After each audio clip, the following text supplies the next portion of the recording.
What's going on, everybody? It's Coach Bronson here. Today's topic is something that could be a little sensitive. Some people don't want to hear it, and I think some people need to hear it.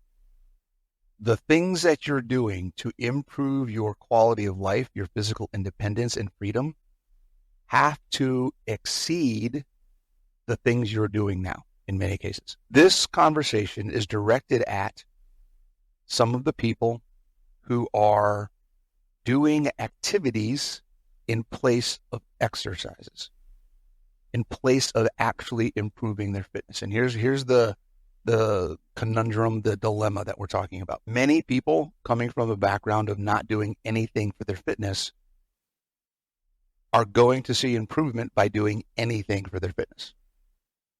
And what I mean by that, and this is something you guys have heard me say often, is it just takes 1%.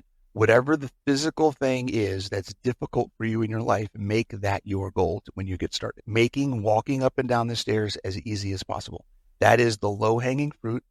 That is that minimum effective dose of what you can do to improve your body's ability to function. It is going to improve your strength. It is going to improve your endurance and stamina. It is going to improve your body's ability to move. And for you to improve your physical independence. That's what this is all about. Okay? Now, that's a starting point. And I don't want people to get to think that once that's happened, you're done. And this is the trap. This is the conundrum that we face. If my goals for fitness are based on the lifestyle that I want to have, then where and when do I stop worrying about my fitness? If the main focus of my life that I want to be able to have physical freedom to do, perform, to participate in is gardening, right? I'm a competitive gardener, let's say. I have the best garden in my backyard in the state. And I want to be able to go out there every day and work on my garden and not feel like I'm getting worn down and have aches and pains and getting hurt while I'm doing it. If that's all I'm worried about, then the amount of effort and work and focus I have to put into my fitness is going to be focused solely on being able to garden whenever I want to, for as long as I want to, and keep doing that. That's great. If you're coming from not being able to do that thing, then you are effectively increasing your overall health and performance and metabolic function and quality of life and physical independence. That's the goal. That's what we want. Here's where the catch comes in. Life, function of your body, and your ability to maintain an overall picture of physical freedom and independence goes far beyond any one activity. Okay? Focusing on the physical requirements of the lifestyle you want to have is step one. Being able to maintain a holistic view of your metabolic performance and physical capability is the long-term sustainment process that we must maintain going forward for the rest of our lives. Okay, remember, you're on this journey till you die. It doesn't stop anywhere along the way. Getting yourself to a point where you can do as much gardening as you want to is a benchmark along the path towards full body health and independence. Okay? So understanding that there's steps in the process, and in order to maintain, there's two pieces to this. One is it's bigger than the lifestyle. It's your life. There are 7 essential movements. There are 10 characteristics to fitness. There are 3 main metabolic pathways. All of those things must be maintained and be working well in order for you to live long and experience life to its fullest. That goes beyond whatever the requirements for gardening are, or whatever the requirements for walking up and down the steps are, or whatever the requirements for being able to play with your grandkids. Those are the starting goals for many people. We have to understand that's great to get started. At some point, you have to move beyond that. I have a lot of clients who say, I got my fitness in for the day, and they're talking about they went for a walk, they walked their dog, they went to go see their grandkids, they went to Zumba, they went to go gardening, they went bowling.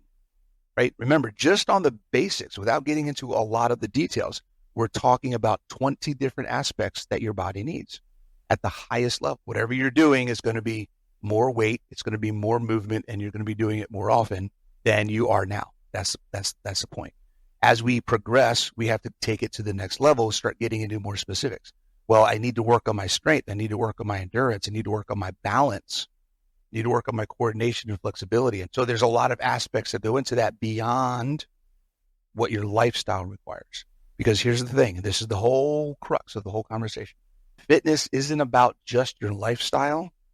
It's about life, and life is not controllable. We have to be ready for the things that happen in our lives that we don't know are going to happen. The unexpected, the challenges and physical requirements that life may put on us that we are not prepared for if we're not training for it. I like looking at it this way.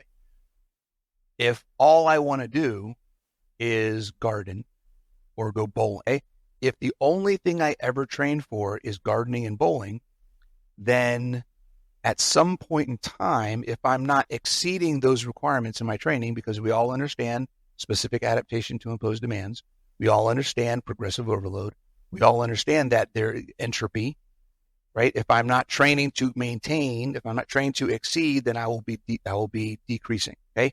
So if my training only revolves around doing the same things over and over and over, eventually the return on investment, the effect of what that training is going to diminish. I have to exceed that requirement. Okay. If you don't use it, you lose it. If you don't work to increase, then you will start stalling. Right? I like to give myself a buffer. So I train beyond. I'm at a point now where my lifestyle, I don't have any issues with things that I want to do in my life. So now I want to train for the longevity and the quality of life that I want to have 5, 10, 20, 30 years from now. I'm 51 years old. Let's say 40 years. I'm going to live till 90 at least. So start thinking about things in a different way. And I'm not saying that anybody needs to go out and join a CrossFit gym or start lifting weights or become a power lifter. If you're just getting started, then just get started. 1% is all it takes. Meet the goals of your lifestyle. Make the things that are hard easy. And then realize, now that you've gotten there, what's next? What can I do to create a buffer for myself? What can I do to extend physical freedom that I have doing this activity in my life to anything that I want to do based on what life gives me? If you get good at something, in order to get better, you have to do more. All right? Just remember that it's a progression. This is a lifelong journey. Don't ever think that you have to stop. If you guys have any questions, please let me know. It's a fairly nuanced conversation. I hope you guys get the point. And if you don't, we'll talk about it again. See you.